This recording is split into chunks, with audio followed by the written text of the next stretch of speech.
All right, welcome to another episode of the PoliChat Podcast. We're very excited to be here today and to share with you, of course, have the different people that shape governance in our country speak to us. And today we bring a unique person on the show who will be dissecting what is happening at at the oldest political party in Uganda. That is the Democratic Party. With me, I have Alitia Elia, who is the vice president for the DP representing Northern Uganda. He's a lawyer as well. He's also, a graduate of Masters in Security Studies from the Cavendish University in Uganda. And we shall be discussing his candidacy for the Democratic Party. We shall also be discussing some of the internal wrangles that are happening within the party. You're most welcome on the show. Thank you so much. Yes, very excited to have you. Yeah, I'm very excited to be part of this show today, but also to speak to our viewers about our aspirations for Democratic Party, but also for Uganda. Yes. It's an honor. Yes. Straight away, I want us to discuss your candidature for the Democratic Party. You've been the vice president, and now you want to dethrone your president, the Honorable Nobert Mao. Take us through the aspiration to contest for the presidency. Okay. I have served the Democratic Party as vice president for 10 years. Before that, I was in the leadership structure of Arua municipality that time for some 5 years, but also served as a secretary of the party in the Terego district branch before I came to Arua district branch. So I've been at least for some time in the party. And so my leadership growth in the party has been because I love the party. Two, people think I have something to offer for them. So you can track it from being a secretary of the party in Terego branch, a secretary of the party in the Arua district branch, but now a vice president for Northern Uganda for 10 years. So all this period of time has made me understand the Democratic Party. It's a party that has very strong values. Our biggest one is truth and justice. I mean, everything surrounds about truth and justice. And if you want to be a good leader, you must be a leader who is doing this truthfully, but also justly for the people. I have been able to serve my region from Karamoja, Lango, Acholi, and West Nile. And together with our leaderships in these districts, we have been able to do what we can as a party in the region.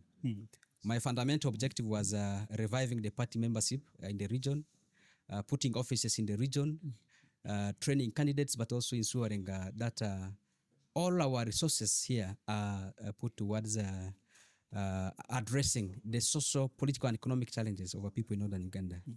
As you know, the Northern region is a region that has been affected by many wars.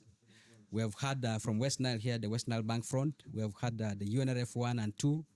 And these wars have affected the economic base of this region.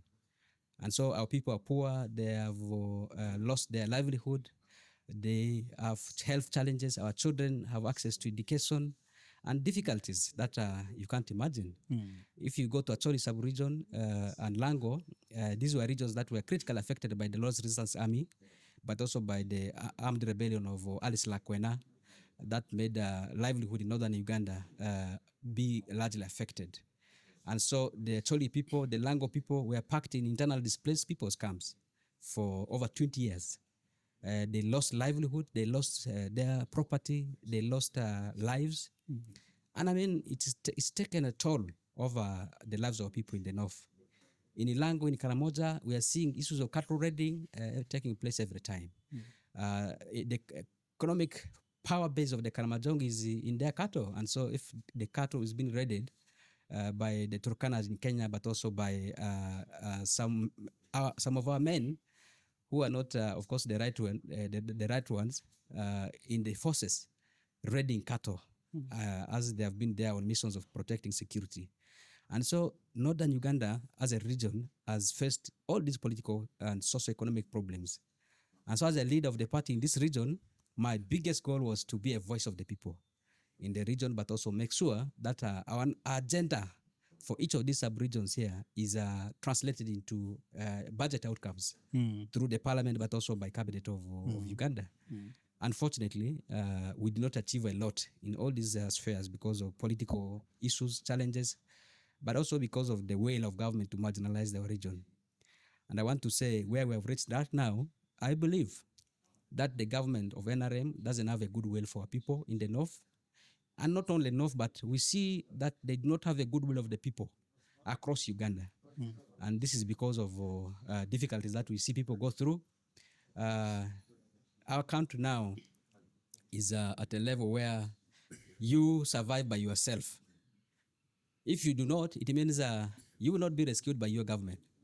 If you do not look for resources to build your household income and power, you're going to fall sick and you're going to go to the government hospital and not find the drugs there. You are going to go to schools and you find government schools are not teaching people. They're not teaching our children. And so the only option is teaching them in the private schools where you have to work for money and also ensure they go to those good schools. Those who can't afford have no option. They have to dump the children there to take 7 years in primary, passing time, associating, but not learning. And then after that, they fail their PLE, and then they go and start doing life in other private perspectives. And so we are, to whom it may concern, no government, no leadership at the national level, and so it puts our future at risk. And now, looking at all these things, I said, yes, as a democratic party, we have to do something about it. Our party right now, if you rank it across all other political parties, you realize it is the weakest of all. Weakest because our leadership has not been focusing on building the political strength of the party. Our structures are so weak and actually non-existent in many districts. We do not have leaders elected from many parts of Uganda. West Nile, for example, only has one councillor in Ikoboko. And this councillor is elected to the sub-county council. And so DP's voice there is not in the local governments in West Nile. DP doesn't have a parliamentary candidate elected to parliament from West Nile, despite the 10 were nominated here, despite several who were nominated in the Acholi sub-region. And so DP has lost its political ground. DP at national level is just operating at the headquarters. Our president, our secretary general only appear at the headquarters once in a month to come and address the party's weekly press conference. Not weekly, but they do it monthly. And that's if they want it. So largely our headquarters is being managed by an administrator. Right now he's called Agrippa, but other administrators have been serving there for a short while because of difficulties they leave. And our support staff who have been supporting there, running the headquarters of a party of 70 years, have all been disenfranchised but also demotivated to the extent of all of them leaving. The most recent was Anthony Wadimba, our aspirant for LC5 in Kayunga district. He got demotivated. He was Mao's personal assistant. And because of the poor relationship and poor handling, he left. And that led to a lot of confusion at the secretariat. And so we were not even organized at the secretariat. The junior leaders there, technical leaders there, are not supported by the senior party leaders. And so our party is not attended to at even the headquarter level. And this is because Mao is a minister and because the Secretary General, who is supposed to be the head of the Secretariat, is in East African Parliament in Arusha.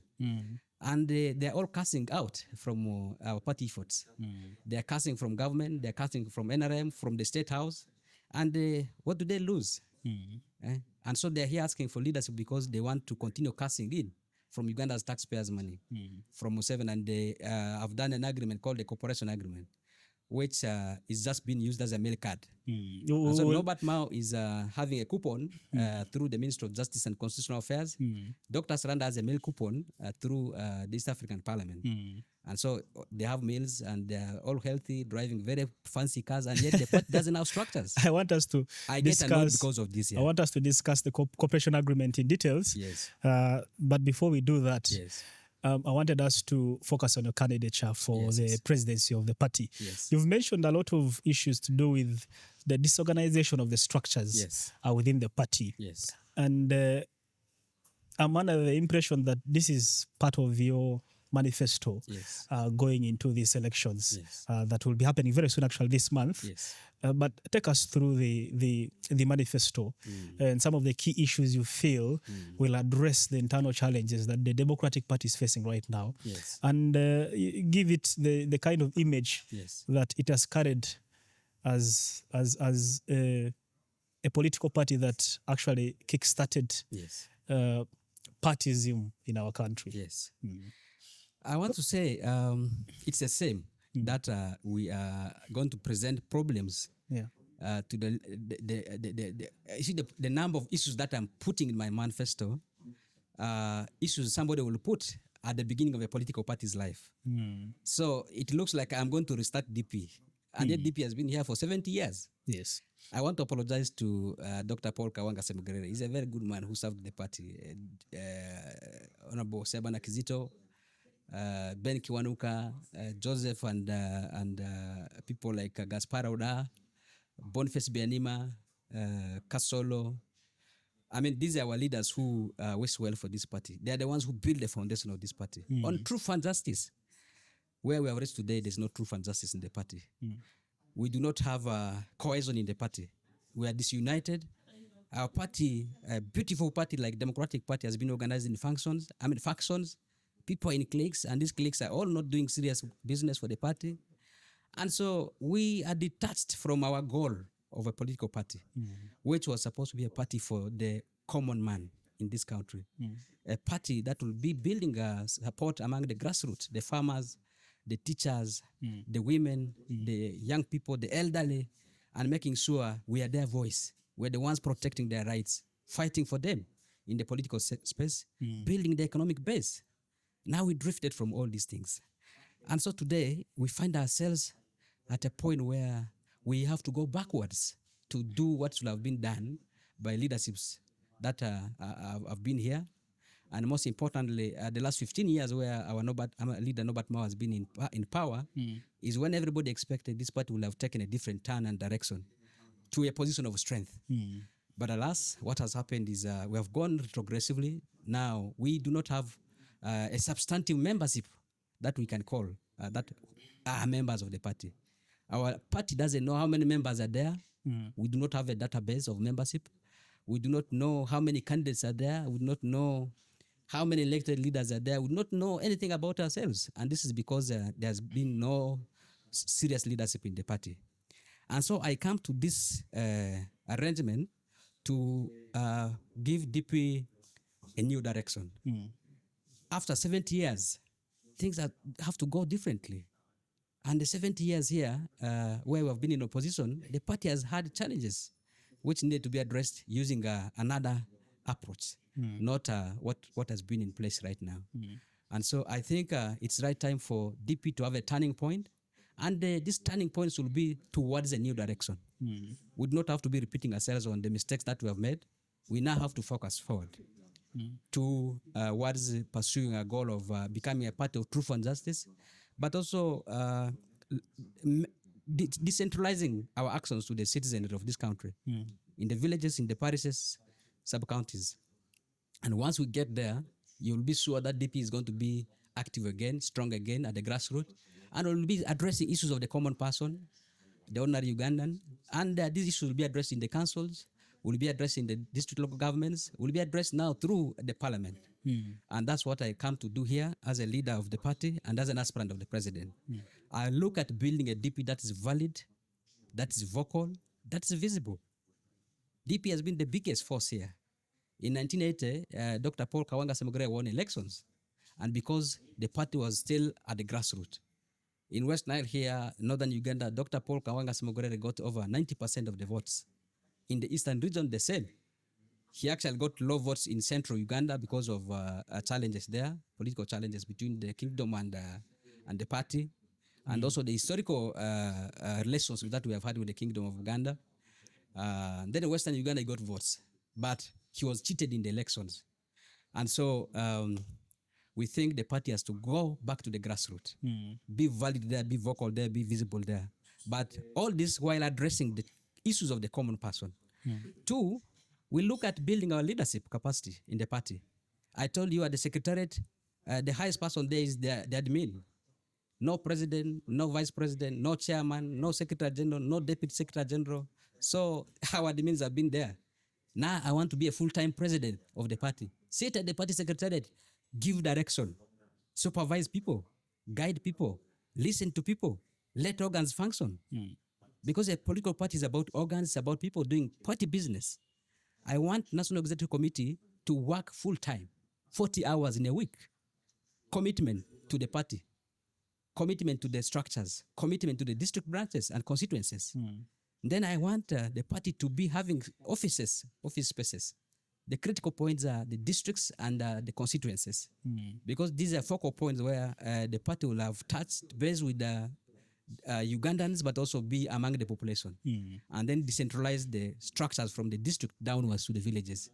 And so if we have that done, we will be able to have our party placed at the center of politics. And the center of politics is not at Kampala. The center of politics is in the districts. We have over 150 plus of them with the cities. And we want to put offices in all of these districts. We want to put offices at constituency level, in all constituencies. And there we not want to put temporary offices. We want to put permanent offices. My administration is going to look for 20 million. This 20 million will be used to support what cannot be mobilized locally in the constituencies. Bricks we can make with the people there, the members in a constituency. Land, we can get a free one, or we can buy a 2 million, title it in the names of the party, and then get our engineers and our masons, workers to come and build their office. With the 20 million investment, we'll have an office. And now in my 5 years, if I get elected, I want to build at least 50 offices for constituencies. And this is possible because this is just going to cost us 1 billion shillings. DP has been earning 1.5 billion shillings from government through parliament. And now, 5 years, this is over 7 billion. Out of that, if we only remove 1 billion, it means we have built 50 offices already. And then for election seasons, we shall just be hiring temporary offices for the season, but our plan is to build constituency offices across Uganda, build district offices across Uganda for the party. You can't be in the party business for 70 years and you do not have a headquarter, you do not have a district office, you don't have a constituency office. I mean, this is the same. If you go to Tanzania, CCM flag is in every parish, every village, every trading center has a CCM flag, has a Chadema flag, has a Civic United Party flag. I mean, these are political parties that are recent. DP is the second oldest party in Africa after the NC. And so, I mean, we should be doing things to make sure we account for our 70 years of existence. Okay. And so I want to also restore membership of the party. It's very important because a political party cannot be active and valid without members who are active and subscribed. So we are going to make sure we do a formal registration process of membership, and this will be done at the village level, at the parish level and sub-county level. We're not going to be handpicking members of the party the way it is happening right now. And so we want credible members, but two, we want to digitalize membership registration. Ugandans will have the liberty to register online. Our parties will be able to digitalize. We want to use the benefit of artificial intelligence technology to ensure Ugandans who are here and also in the diaspora are able to register as members of DP with ease, and then pay their subscriptions and be able to take part in meetings of the party. We will have a lot of virtual meetings, delegates meetings globally, virtually.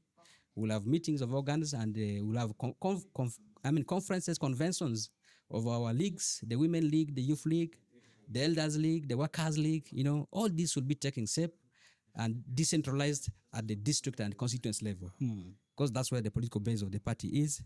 We want to rebrand DP. DP is a party that has lost its recognition. In my interactions, everybody says, yes, we knew about DP, but now it's not there. Your leadership is already in NRM. Are you there still? These are the questions. And it's the same. That Ugandans now are forgetting DP. And then, yes, we have people who say they are leaders of the party. So it's the same. That has to change. We want to visit 8 million households in this country and take to them at least one of the DP promotional materials, either a t-shirt, a cap, our flag. We want to take our symbol, the hoe. I mean, 8 million households will get a hoe from the party. And we'll do this not once, but we'll do it in a phased manner and do it every time. Because we love everybody to have a hoe, because every household should have a hoe. Ugandans have got poor to the extent that they can't even buy a hoe. So we will be proudly doing this with our people and making sure they're back. They have food security, and they're back. They have school fees for their children, and they're back that they are able to afford their health care through the whole. Uganda's economic power base is in agriculture to the extent of over 65%. And so We'll give the horse, but after that we shall give them tractors. Because when you take over government, we'll do tractors, we'll even do drones, we'll do other technology to promote agriculture. We'll get them into cooperatives, get them into modern way of doing farming. We'll give them access to free money to do agriculture. Free money means you are going to be getting money from government programs under DP government to do agriculture. And once this is done, we want food to be in the market. We want food to be accessible and affordable. We want our nutrition to be okay. We want Ugandans to be healthy again. And so how will be the beginning point? Tractors are coming, drones are coming, other technology are coming on board. And then we want to make sure that DP's budget is decentralized. Our money has been eaten by some few individuals in the party headquarters. And I mean, they give themselves allocations of airtime to the tune of 40 million monthly. I know one leader who is earning 40 million airtime. 40 million as yes, airtime? 40 million. For 1 month? He should be watching this and feel ashamed. Because 40 million... Who is that leader? I know him. And I want I'm him to... I'm sure the members of DP would be interested in knowing who these leaders are. He's one of the people we're going to remove. And when we remove him, you should know your money is going to be working. And I want your money to be working 40% in the constituencies, in the districts, and other structures lower. This is where political power is. And so investments have to go to that direction. 2, I want your money to be 20% at the sub-regions and the regions so that we have functional secretariats in the regions. Then I want your 40% of the remaining money to work at the headquarters. But this will also be there to do very serious business. Policy issues, legislation issues, benchmarking issues, party administration, but also incentivizing leadership for the party. In my 10 years, I've not earned 50 shillings from the party administration. I have been working voluntarily. I have been funding my own budget. I've been raising resources voluntarily to do party work. And who have I been doing it for? For the party. I mean, so I work for my party free of charge. What about my family? What about the children I pay in school? What about my health and the health of people around me? So this puts burden on individual leaders of the party. And this has not been me alone. It has been everybody in the neck, except those who have been eating our money, billions of money that we get from partners. You're making very serious allegations. And these are not allegations. I've been a vice president for 10 years. The members of DP would be... I want somebody to hang me if I'm telling would be unhappy if you do not point out these members who are misusing and our the money. Should be working for the party. And so I want our leaders at the National Executive Committee, at the National Council and the Parliamentary Group to receive some fair allowances so that they're able to commit time. And actually why Museveni has been finding it easy to buy our leaders is because they are hungry. Now a hungry person needs bread, obviously. And now you can see Nobert Mao has got bread. He's the president. So what do you expect with the other juniors? Dr. Siranda, Secretary General, has got bread. And now everybody's looking for bread. And they are now in the positions to look for bread. So, and that's why our money has not been doing party work. I want to make sure National Executive Committee leaders are working 40 hours in a week, and they're actually getting allowances that are commensurate to their level of effort. So someone would question you because you are the vice president of the party, and think that you actually have a voice within the party, and would ask why you have allowed these things that you're talking about to happen under your watch, and yet you're one of the top leaders of the party, and you have a direct contact with the president of the party. Yeah, that's true. Somebody will get really worried to that extent. But I want to tell our viewers, Ugandans, but also everybody watching us, that it's been difficult 10 years for us. You know, when you have ideas, when you have a manifesto and the zeal to work for your people, and yet you have a leadership that sits over these ideas, and a leadership that doesn't fund them, a leadership that doesn't look at your ideas as priorities for the party. That's what we have faced in the 10 years. I have loved this party. I wanted this party to be strong. And that's why I was able to use my own resources in the 10 years to do what I've been able to do. Not because I liked it that way, but because that was the only way I could serve my party. And now, in the 10 years, our party was supposed to be having National Executive Committee meetings. Every year, we're supposed to sit at least monthly, once a month. It means 12 meetings in a month. But if I can tell you, NEC has been sitting once in 2 years. And then when they have done their dirty deals, they do not call National Executive Committee meetings. They do not call National Council meetings. National Councils will be sitting every year. They have only called National Council once in 5 years. And these are supposed to be organs that are supposed to be taking decisions. And so the blame is just not on me. The blame is on the people who have been denying the party leaders the opportunity to meet in their organs and make decisions. We have complained, we have quarreled, we have made every noise that would be required, to the extent that some people got aggrieved and they left to other parties. Recently, the Honorable Elias Nalukola, who went to NUP, got elected an MP there. But do you know Elias Nalukola was our legal advisor for the party? He resigned because of frustration. Our woman leader, the Honorable Aisha Waligo, who has been a prolific woman leader, I think one of the best in the party, out of frustration, out of the denial of her rights, but also resources for her to organize the Women's League, do activities there, said enough is enough. She had to leave to the National Unity Platform. You saw an exodus in 2020 where our 10 MPs went to NUP with a series of councillors in the Central Region, and following our membership in the Central Region to go and start NUP. All these are happening because our party leadership has been closing spaces for dialogue, for talking, for party organs and leaders to function. And so somebody who can't bear this to some extent will decide to go out. There are those of us who remained in the party. We said, no, we are not going to leave our party to conmen. We will not leave our party to people who are just earning, using the party leadership positions to earn bread from government. Can't we work hard and take this party to government, and so that we are the ones who are serving Ugandans and giving them credible service? So I said, I'm not a coward. I will remove Nobert Mao, and I'm going to do that just this month. I will remove, together with Nobert Mao, everybody who has been part of the confusion, part of the abuse of our party values, rights, and I will remove everybody, even in the lower structures, who have been a part of that confusion. And that's why I said this is the last chance for DP.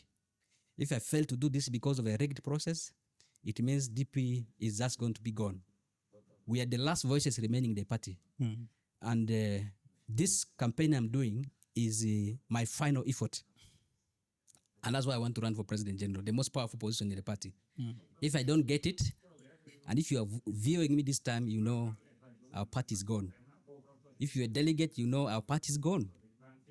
And if you're a person who is supporting good governance in this country, whether you're Ugandan or not, and you wish well for Uganda, for the millions of refugees here and our visitors who are coming here every time, our party is gone.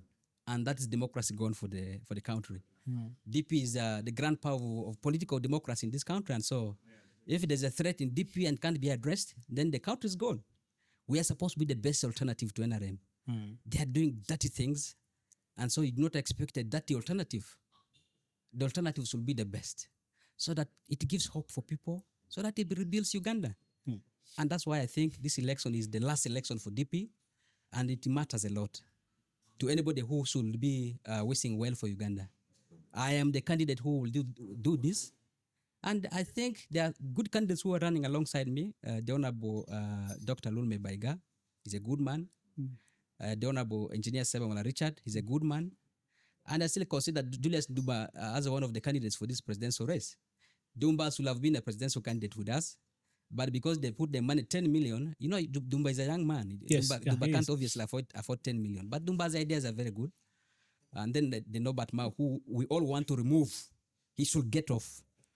And then I will want to work with all of them after removing them, so that we do serious business for the party and recover the party. Put it on the path of state power. You've talked about working together with them, and someone would think, why not actually form a cooperation with them and front one candidate, campaign for this candidate to make sure that that candidate actually gets elected as the president general of the party, but all of you are running. Don't you think you'll have split the votes that would have gone to one candidate? I have been the one calling for everybody to run for this election. I think not one person has to be in this race. We are attacking a regime that is so evil in the party. I'm not talking about NRM yet. NRM is Satan, but now we are the disciples of NRM Satanism. And so our angels in the party who are actually the Aztecs of the NRM gospel of Satanism, we are removing them. Yesterday we called them the evil access. And now, yes, cooperation. But if we come together, I tell you, we shall be cheated easily. If you are catching a thief, you have to run in numbers from different directions. And so that you will surround the thief and do the needful. And so I want the Dr. Lulumes to be attacking from other angles. That can as well be a weakness because Dr. Lulume will get votes, you'll get votes, others will get votes. We know how we're going to finish the game. We know how we're going to finish the game because we want, at the end of the day, the delegates should choose among us the person with the best ideas. This time we want best ideas to win, commitment to win, we want values to win and return to the party. We want direction to be readjusted. And DP delegates, I think, are wise people, and so they will choose from among us who they think is the most credible. Anybody who wants coalition right now, I'm open to that, but I will not encourage collaboration with the presidential candidates because we are now at the front line, and we need ourselves in the different positions we are in. What is important is whoever wins from among us should be the one who can gather everybody now and say, now after winning, now is the time to rebuild and work in cohesion. That should be the goal for me as of now. Because if one person remains in this race, this one person is going to be running against Museveni, going to be running against Nobert Mao, against Dr. Siranda, all who have brought money into this campaign. They were in Uganda and telling delegates not to come to attend to any of us. Because if they do, we shall confuse them. And they think we are coming to confuse delegates. And the confusion is because they fear our ideas. Now, everybody around me, the Nobert Mao team has been calling them and telling them to not support me. I mean, they are calling people to not give me support. I mean, this is the cowardice of the greatest. Nobert Mao should be in the Guinness Book of Records for being the most panicky president and the most scared president of a party. And this is because he doesn't have any accountability for 15 years. And that's why his accountability and all the strategy that they call deadly is by demobilizing people around me. I mean, by disenfranchising people. We have a delegates list that is going to be produced anytime from now, where people who applied for positions have been replaced unwillingly. You apply for a position, then they call you and say, we want to give you another position. And I mean, so who are you to determine which position people should run for? Why did you nominate them in those positions, first of all?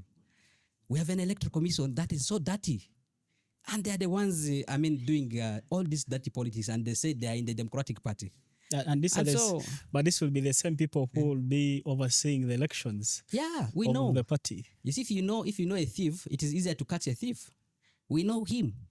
The Honorable Mutenu, Kenneth, who is the one leading this election and leading criminology in this election, with the sponsorship of Dr. Siranda and Nobert Mao, should this election be lost by anybody from among our team? These are the people who are doing it. And I can mention them proudly because we have all evidence against them that they are doing wrong things. And Doctor was on public media saying they got 1,400 delegates out of 1,600 delegates. He mentioned this on the 17th of April on our party podium, a podium which is supposed to be unleashing truth and justice. Now he's unleashing lies, he's unleashing satanic strategy. How do you get 1,400 delegates without elections taking place at constituency, where 2 delegates are supposed to come from? How do you get 1,400 delegates without elections taking place at the districts, who are still doing elections up to now? So how did which formula did they use if it is not corruption, if it is not handpicking? I mean, this is how this election is going to be. Uganda should know that these are people we are fighting, and these are people who think they are the best replacement for Museveni. So people would question. I just find myself not associating any minute of my time. I don't want. When you talk about the delegates, yes. So someone would then question the legality of these elections, whether these are really elections that should be happening, given the status of the people who will be participating in these elections. Election is not the word right now; it is selection now because everybody is being selected. Is that legal? It is illegal. Our party says we are supposed to do formal structured elections by district delegates, actually from villages, village committees, parish committees, sub-county committees, constituency committees, and district committees. Now, once elections reach at the district committee, it is actually supervised by National Executive Committee. Now, for West Nile, for example, our regional leader for West Nile should not be the one presiding over elections here for purposes of transparency. And yet what we are seeing now is a phone call is being made to leaders of the parties in districts, and they will tell this person, please give me names of people you know who are not going to let us down. We want to sign the cooperation agreement again and talk with government. So these are the deals they are making, and now so we shall support you.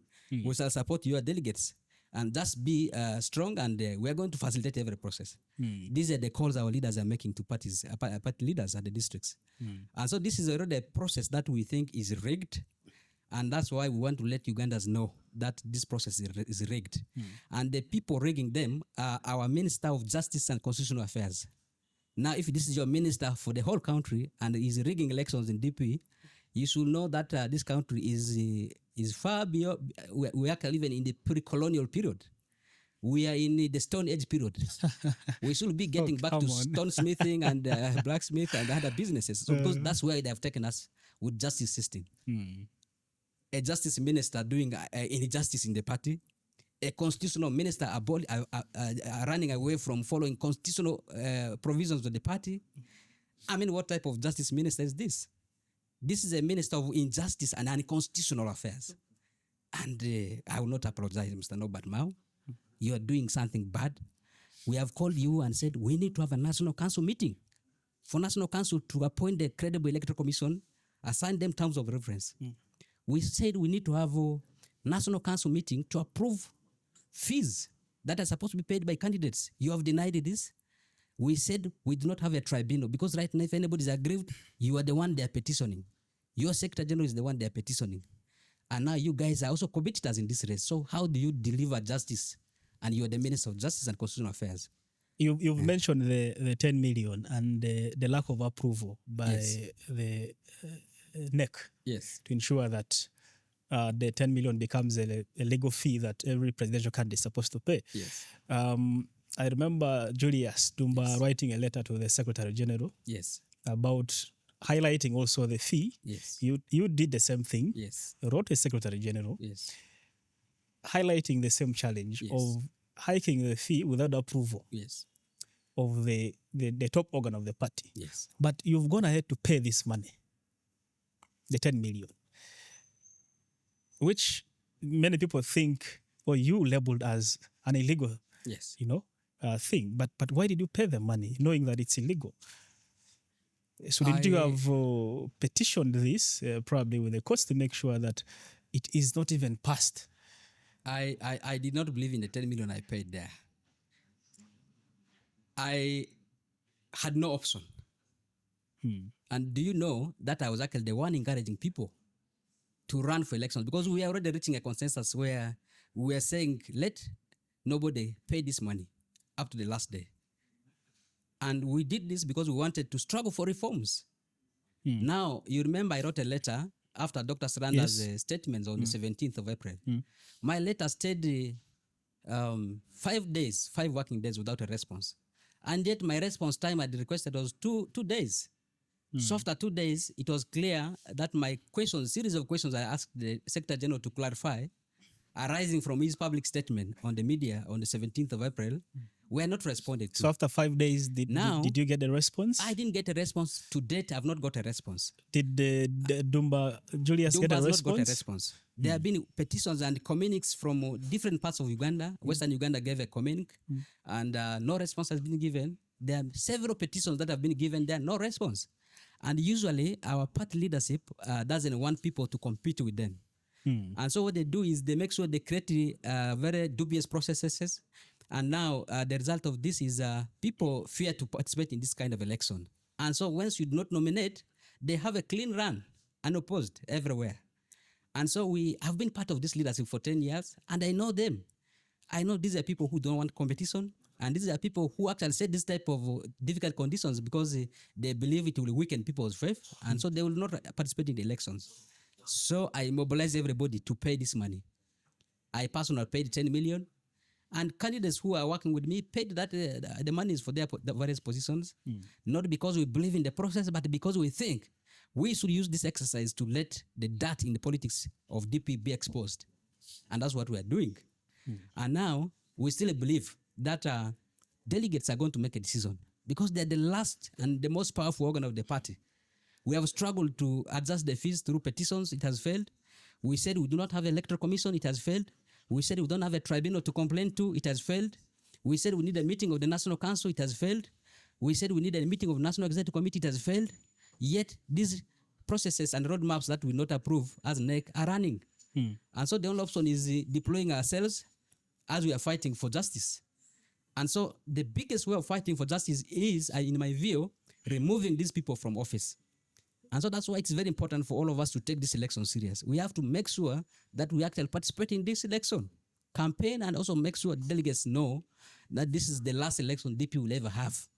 That if we get these leaders returning to power again, there will be no party called Democratic Party. Museveni received the powers from Mao when they signed the cooperation agreement on the 20th of July, 2022. Mao said, now I've given you the party, you can now go and look for the lost sheep. And look for them, take them where? To NRM. Mao surrendered the party on the 20th of July, 2022. And that's how he became a minister. And so Nobert Mao gave the party to Museveni already. And so if Nobert Mao is elected again, this is the danger we have. There will be no Democratic Party. And I must tell you that it will not be there for everybody, including me.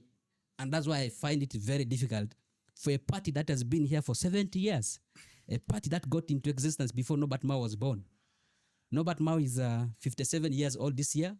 DP is making 70 years on the 6th of October this year. So DP and Nobert Mao, who is older? Why should it be of interest for him to take this party and give it to Museveni? I find it very difficult, and that's why we are in this race. We are saying, yes, we do not believe in the nomination fees. It is very difficult decision that we have to take to remain in the race. How did the Honorable Nobert Mao end up with a cooperation agreement with the National Resistance Movement? Wasn't NEC in the knowledge of this cooperation agreement? Wasn't NEC in the knowledge of the content of this cooperation agreement? No, Nobert Mao told us in Soroti recently that President Museveni called him when he was forming cabinet and said, Mr. Nobert Mao, I want to make you be a minister in my government. Now he said, yes, I accept, but let me consult. So this was a call to Nobert Mao. It wasn't a call to DP. He said he would consult. He did Nobert do the Mao consultations. consulted his friends, his family, and other people who he thought would give him advice. After that consultation, he now, after 1 year, said yes to Museveni. But he said, okay, I don't want to get job alone. I have some few people around me who need jobs as well. And so they met with those people and wrote the agreement, and they shared the agreement with Museveni. He said Museveni didn't like some provisions, so he assigned some lawyers from his family, and they narrowed the agreements to what now became publicly published in Soroti on the 7th of March this year. When there was this agreement signed on the 20th of July 2022. So this agreement was not approved by the National Executive Committee. Saw it for the first time on the 7th of March this year. Our National Council saw it on the 7th of March this year. And then we did not debate it. We just said, yes, we have got it. We now want to read. You called for us a meeting of National Executive Committee in 1 month. And so this meeting was supposed to be called on the 6th of April this year. And the meeting has not been called up to now. And we said, okay, so what is this agreement? Is it for the party? It is not. It means this is an agreement between Nobert Mao and Dr. Siranda and Museveni and the Secretary General of NRM. And we were even told the NRMs do not know about the agreement. They didn't approve it in their Central Executive Committee. They didn't approve it in their National Executive Committee and other party structures of NRM. So it's an agreement between 4 people, 2 from our side and 2 from the side of NRM.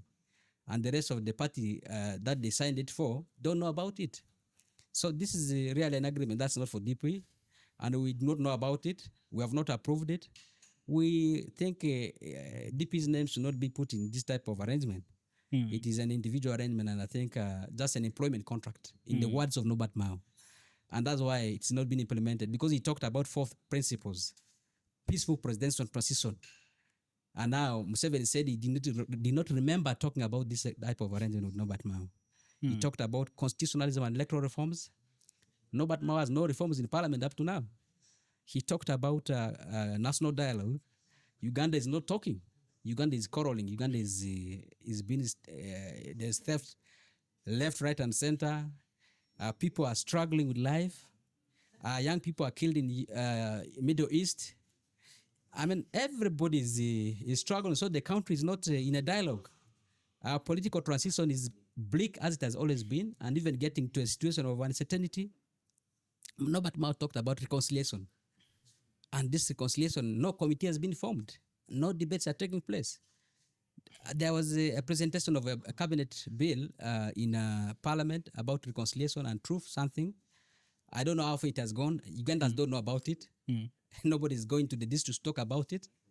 Because if it is a Ugandan thing, it should be discussed by the public and views should be sought. Whether this is real, something that represents the views of the people. And so I believe that the objectives enshrined in the cooperation agreement on our behalf, if they were good, there's no commitment in implementing them. You do not sign an agreement and wait for it to expire before implementation.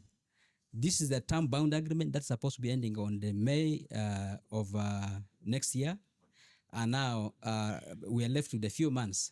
And we're getting into elections. So you are very sure that this was just an agreement to dupe Ugandans and to confuse them and to give Nobert Mao a soft landing into NRM. And I believe that's what they have achieved already. Yes. No cooperation agreement between DP and NRM.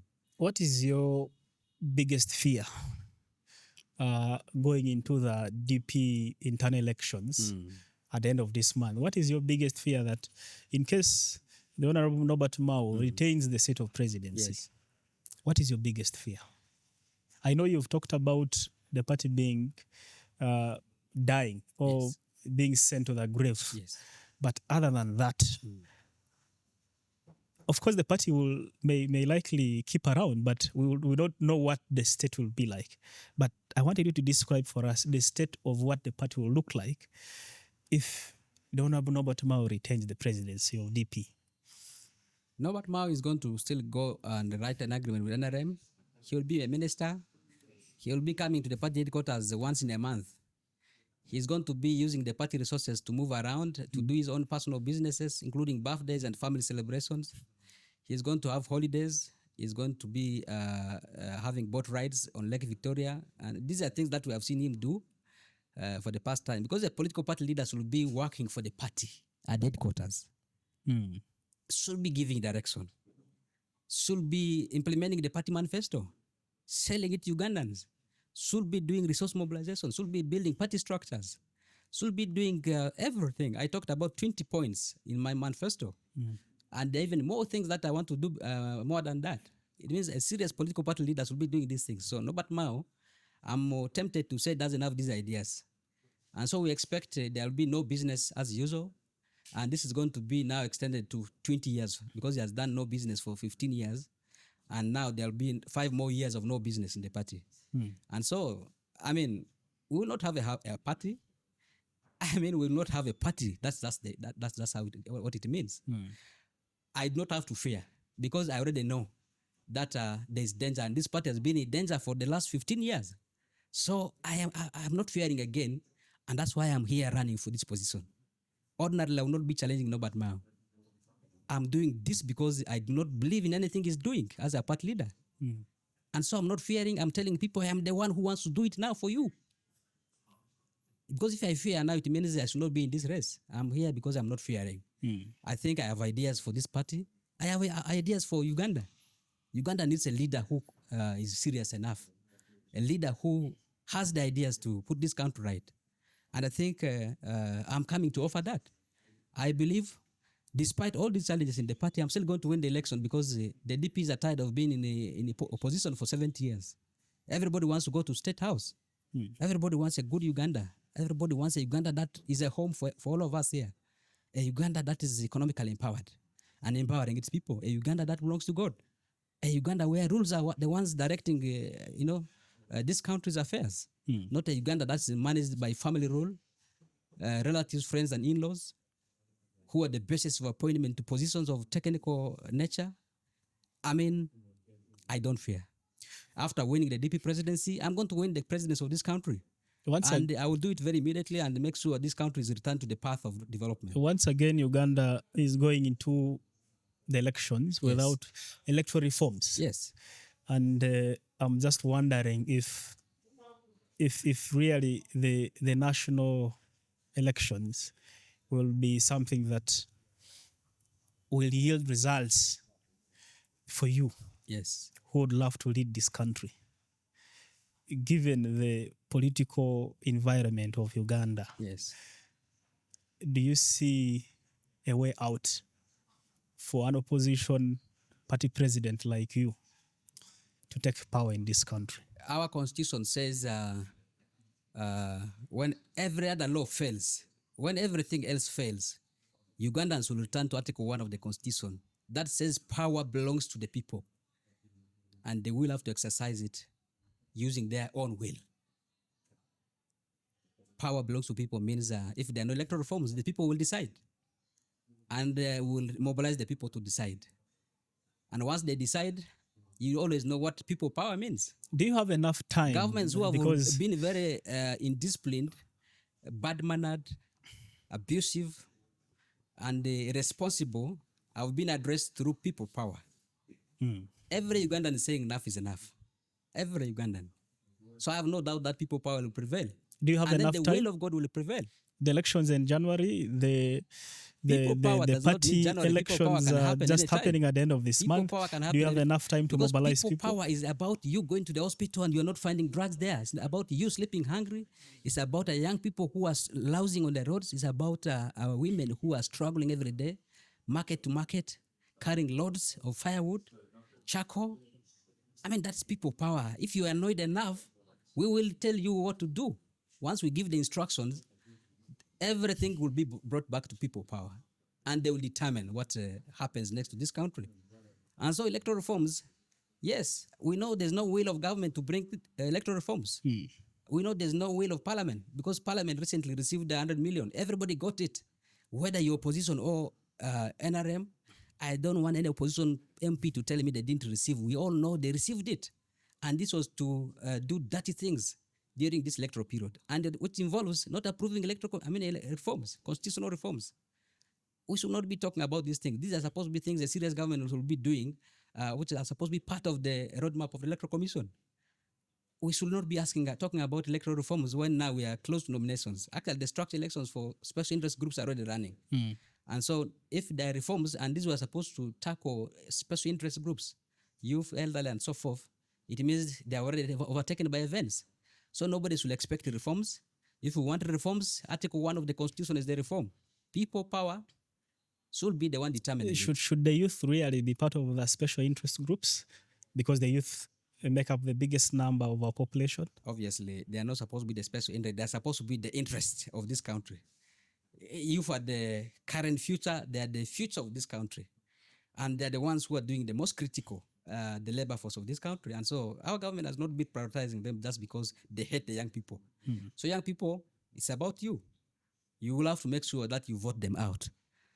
Whether there are reforms or no reforms, vote them out, guard your vote. And they'll be out.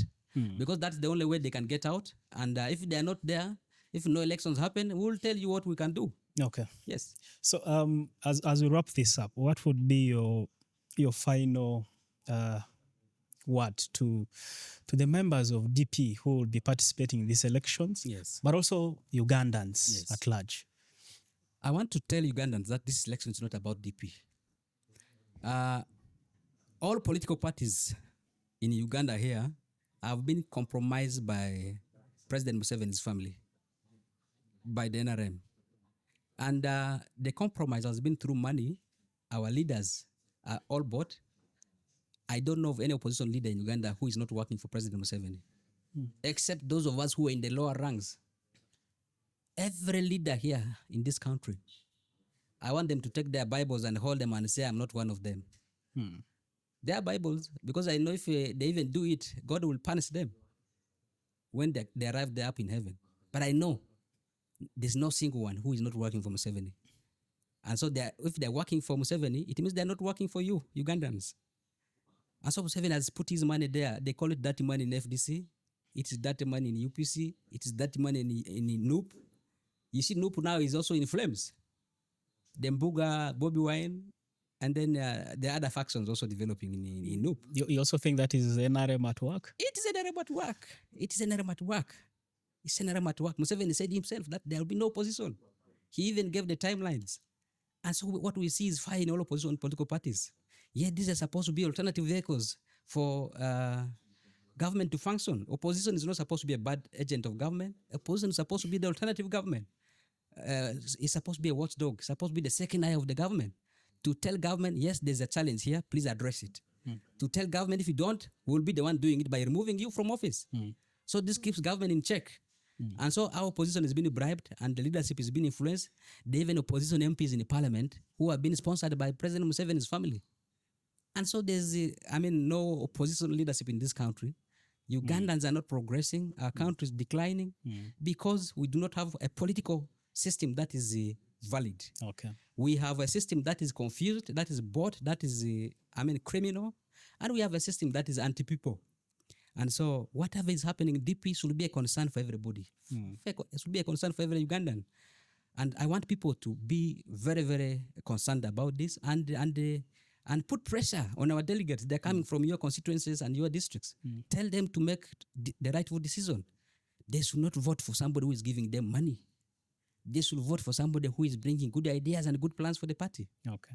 I am that person, and then there are many more others who are running for other positions. Okay. I believe I am somebody who wants to work for this party, who wants to work for Uganda.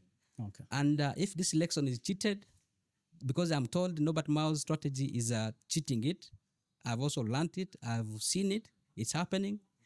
Tomorrow or the next day, when they're putting delegates list, names of candidates who are already approved by Electoral Commission, which vetting they have done after people are already nominated, which is irregular, you'll be shocked that they have removed people who have actually applied for positions here. Okay. And so we don't know what will happen. We'll go to court and still find Mao is the leader of court. He supervises Electoral Commission. He supervises the Chief Justice. We shall just be praying to God and say, God, this now is the last appellate appeal we are making. And if you don't do things for this country, Uganda, we are finished. Okay. And once God takes things in his hands through our petition, the last petition, we think something will happen in this country. Okay.